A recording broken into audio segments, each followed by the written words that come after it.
Donc,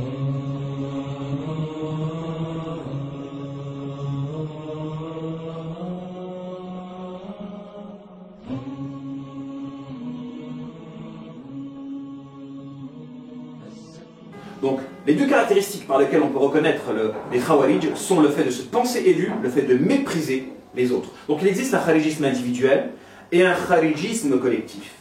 Et on a tous une part de kharijisme individuel dès que l'on commence à s'allier avec le démon de l'autre contre l'autre, par la mauvaise opinion, par la médisance, par la volonté de vouloir séparer des amis, des couples ou des groupes.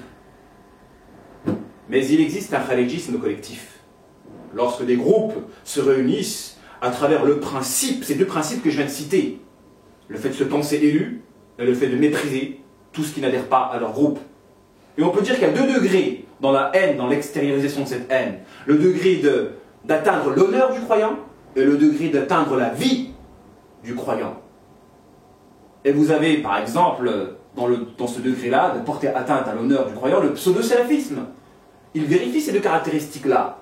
Ils se pensent appartenir à la secte sauvée, et tous ceux qui n'appartiennent pas à leur groupe sont des égarés qui méritent d'être mis en quarantaine. Méprisés. Pire que le mépris qu'ils devraient orienter à des incroyants. Mais il y a le degré qui porte non atteinte à l'honneur, quoique toucher à l'honneur, je ne sais pas si c'est plus grave que toucher à la vie d'un croyant.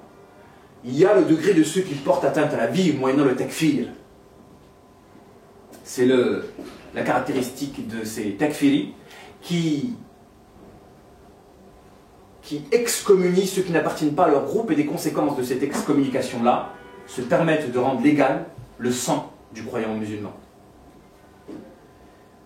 C'est pourquoi j'ai envie de mettre en évidence le fait qu'il existe en réalité un kharijisme collectif susceptible d'être déclenché par la proximité vis-à-vis de courants pro-takfiri. En effet, il est vrai que j'ai attaqué le maqdissisme, le courant affilié au shir al-Maqdisi. Même si ce shir ne commet pas d'erreur flagrante, le fait qu'il a frôlé la ligne rouge du takfir et que plein de jeunes non éduqués spirituellement, qui n'ayant pas de base solide de tawhid ou dans la science religieuse, se sont rapprochés de ce courant de pensée-là, peu s'en faut qu'ils ne passent du takfir d'erreur, parce que beaucoup parmi eux malheureusement commettent un takfir d'erreur, à un takfir de haine. Car le passage entre le takfir de l'erreur au takfir de haine se fait uniquement par une piqûre de l'ego. Comme les gens sont faibles spirituellement, il suffit juste que leur ego soit piqué pour que ce qui motive leur takfir ne soit plus un argument puisé du Coran et de la Sunna, mais une pulsion de l'âme. Alors c'est pourquoi, si vous avez un groupe de personnes qui se réunissent à travers des caractéristiques communes, le fait d'avoir un ego surdimensionné, le fait d'avoir une sincérité relative, le fait de dire des mensonges moyennant des vérités. C'est vrai que l'imam Ali a caractérisé les Khawarij par le fait qu'ils disent des mensonges moyennant des vérités. Lorsqu'ils ont scandé le verset « Inna al-hukma illa lillah », l'imam Ali a répondu « Qawlun haq yuridu biha al-batil », c'est une parole vérité par laquelle on veut dire un mensonge.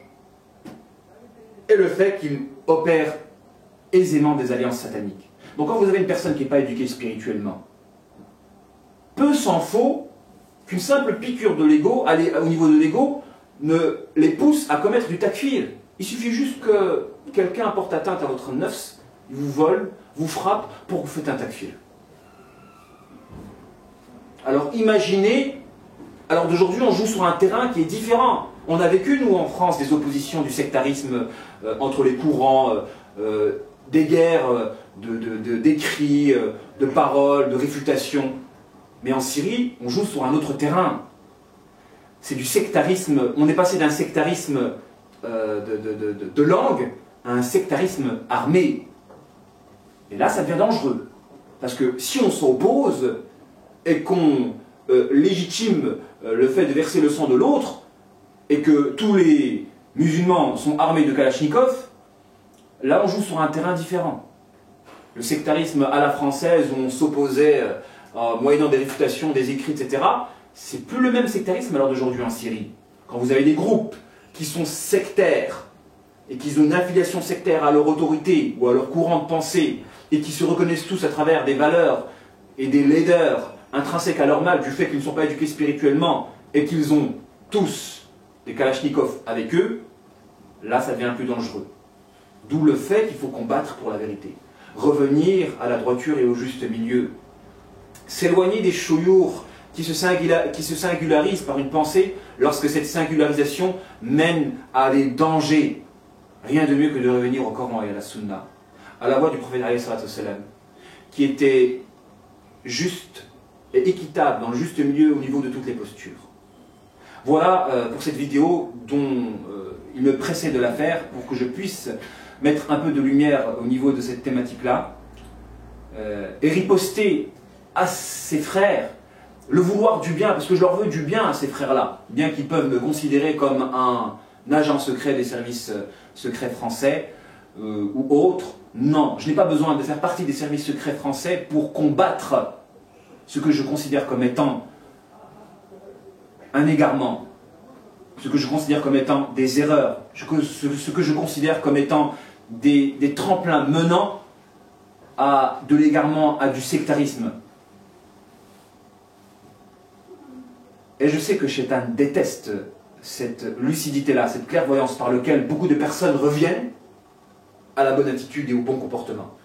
J'espère, Inch'Allah, que par cette vidéo-là, beaucoup de personnes quitteront le mouvement composé en majorité par des personnes qui se reconnaissent, parce que le prophète il a dit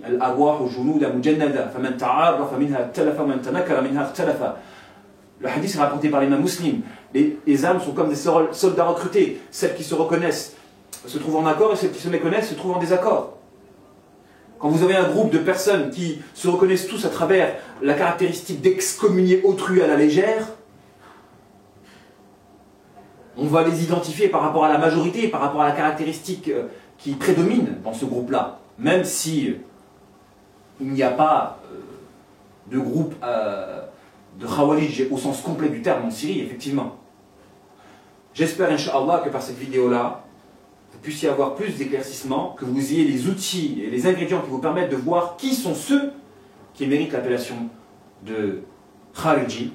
Donc ce sont ceux qui cultivent un amour propre de eux-mêmes et qui s'illusionnent par rapport à leurs conditions réelles et qui ne veulent briller que par leur mépris, leur haine et leur rage à l'endroit des autres musulmans qui n'adhèrent pas à leur courant de pensée.